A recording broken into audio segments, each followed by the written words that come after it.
Bubble wrap ditemukan bukan hanya untuk menjaga keamanan barangmu di dalam kemasan, tapi juga untuk meredakan stres. Oh, ada lagi. Rupanya ada yang mengira kalau rumahnya bakal jadi keren dengan wallpaper 3 dimensi. Dia mau memasang bubble wrap yang sudah dicat di dindingnya. Itu tidak berhasil. Jadi mereka mencoba menjual bubble wrap sebagai penyekat rumah kaca, dan itu juga gagal. Tapi mereka berhasil pada percobaan ketiga. Nah, yang mana favoritmu? Yang besar atau kecil?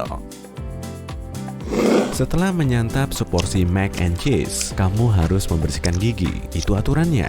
Jadi, kamu pergi mengambil sikat gigi biru dari kamar mandi. Naik, turun, memutar, berkumur, bagus. Jangan lupa sedikit obat kumur biar napasmu tetap segar. Obat kumur yang sedang kamu ambil itu dulunya bukanlah obat kumur. Dulu, obat kumur adalah antiseptik. Tahu kan? Cairan yang dipakai dokter dan perawat untuk menjaga tangan mereka agar bebas bakteri. Segar. Obat kumur juga pernah dipakai sebagai pembersih lantai dan obat penyakit parah. Produk ini bahkan pernah dipasarkan sebagai tonik rambut. Besok-besok kalau aku kehabisan cairan pembersih lantai, aku pakai obat kumur aja kali ya. Play-Doh. Ya, kita semua menyukainya. Lilin ini bisa kamu bentuk jadi apa saja yang kamu mau. Ditarik, dibuat bentuk dinosaurus, dijadikan spaghetti biru terpanjang di dunia. Bebas. Tapi awalnya, Play-Doh dibuat sebagai pembersih wallpaper. Dan baru 20 tahun kemudian, Play-Doh jadi lilin yang suka kita remas menjadi berbagai bentuk aneh. Play-Doh sering digunakan untuk membersihkan jelaga dari wallpaper saat itu, ketika semua orang masih memakai batu bara untuk menghangatkan rumah-rumah mereka.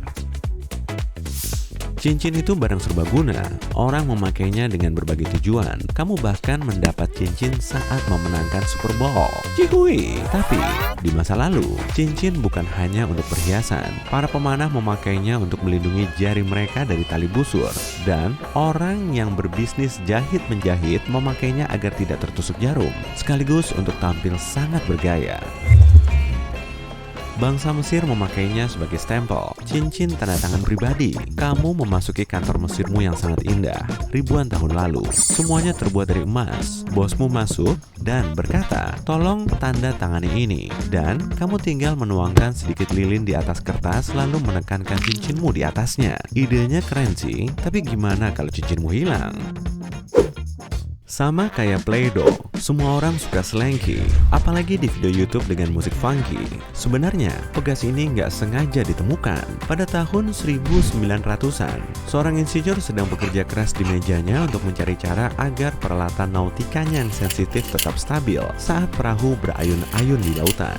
Lantas dia menemukan mainan fantastis ini. Coba deh cari treadmill, lalu letakkan slanky di atasnya. Yap, terima kasihnya nanti aja. Bingung di mana harus menyimpan paimu yang baru matang? Letakkan saja di atas frisbee. Kalau kamu mau diteriakin koki. Di tahun 1871, saat frisbee pertama kali muncul, untuk itulah kegunaannya, menyajikan pie. Silakan, pie strawberry di atas frisbee kaleng. Tapi para remaja menemukan kegunaan yang lebih baik. Kamu bisa melemparnya dalam posisi terbalik nggak? Kalau tidur, kamu lebih suka bantalmu selembut kapas atau agak keras? Tapi, bantal-bantal pertama tidak selembut kapas loh. Bantal itu sekeras batu. Karena, bantal itu memang terbuat dari batu. Bantal ini didesain untuk mengangkat kepala dari tanah agar serangga kecil tidak merayap ke seluruh tubuh. Lambat laun, bantal menjadi lembut. Syukurlah, kayaknya leherku nggak bakal tahan pakai bantal batu. Bayanginnya aja udah bikin pegel. Kalau jadi aku, pasti kamu pengen kan jadi aku? Mungkin kamu nggak akan bisa jalan beberapa detik saja dengan sepatu berhak tinggi tanpa terjatuh. Kurasa berdiri aja juga bakalan susah. Dulu, pada abad ke-16, para tentara Persia memakai sepatu berhak tinggi agar lebih bisa akurat memakai busur mereka sambil berkuda. Sepatu ini membuat mereka sedikit lebih tinggi.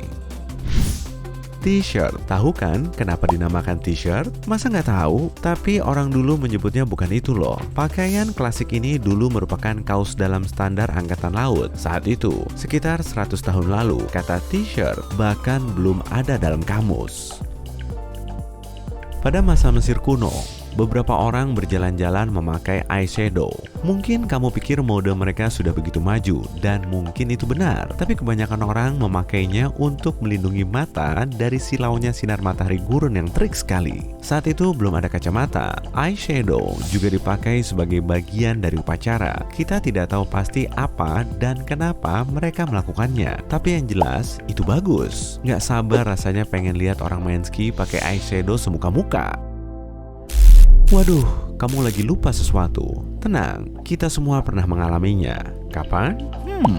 Aku lupa. Cobalah ke lacimu dan ambil setumpuk, benda itu, kertas post-it. Nah, tuliskan catatan buatmu. Post-itku hampir habis. Wah, efisien sekali ya. Haha. Memo ini ditemukan dengan tidak sengaja oleh seorang ilmuwan yang sedang meneliti berbagai macam lem. Saat sedang mencoba berbagai campuran lem, dia menemukan formula lem khusus yang hanya menempel ringan di kebanyakan permukaan. Niatnya sih sebaliknya, nyari formula untuk lem terkuat. Lem yang bisa menahan lukisan berbingkai. Tapi, aku yakin post-it jauh lebih baik dibanding lem sekuat itu.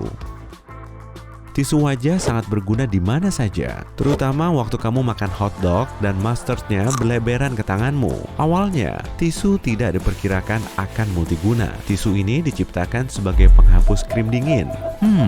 Aneh juga kegunaan spesifiknya ya.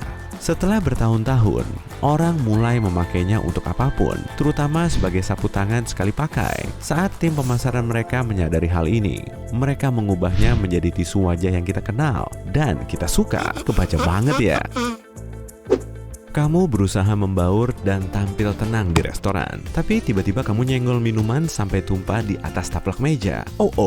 Tadinya kamu cuma mau pesan air putih, tapi pelayan meyakinkanmu untuk memesan minuman infused cherry, apalah itu. Dan akhirnya nodanya kelihatan banget. Tenang, kertas cellophane memang didesain untuk mengatasi masalah ini. Gagasannya adalah menutup taplak meja dengan selofan, lalu tumpahan apapun bisa bersih. Ini tidak begitu berhasil. Tapi kita menemukan kegunaan bagus lain dari benda ini. Kertas cellophane sangat cocok untuk menyimpan makanan. Selain itu, keren juga buat ngeprank sesekali. Tahu kan maksudku? Kamu tahu pom-pom yang dikupluk-kupluk itu kan? Kalau kamu penasaran apa kegunaannya, itu cuma buat hiasan. Tapi dulu, para pelaut memakainya untuk tujuan berbeda. Mereka memakainya sebagai semacam antena, seperti hewan yang merasakan benda yang terlalu dekat dengannya. Serangga memilikinya, kucing, dan mamalia kecil lain memakai kumis untuk mengetahui apakah tempat sempit bisa dimasukinya. Dan manusia memakai pom-pom.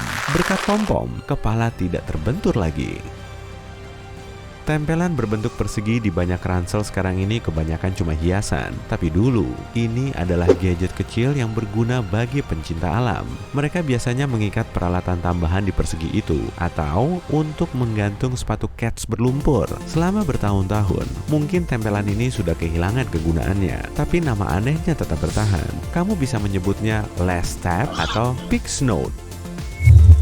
Kacamata hitam akan melengkapi penampilan, tapi bukan cuma buat keren-kerenan loh ya. Banyak pekerja profesional mengandalkannya. Pengemudi, pilot, pekerja bangunan profesional, mereka semua memakainya agar pekerjaan lebih aman. Sekitar 1000 tahun lalu, para hakim juga memakainya. Bayangkan, kamu lagi di pengadilan abad ke-12, dan kamu penasaran gimana hakim akan memutuskan. Kamu berusaha keras menebak apa pikiran hakim, tapi tidak bisa, karena hakim pakai kacamata hitam. Cara bagus untuk menyembunyikan wajah saat kamu menginterogasi seseorang.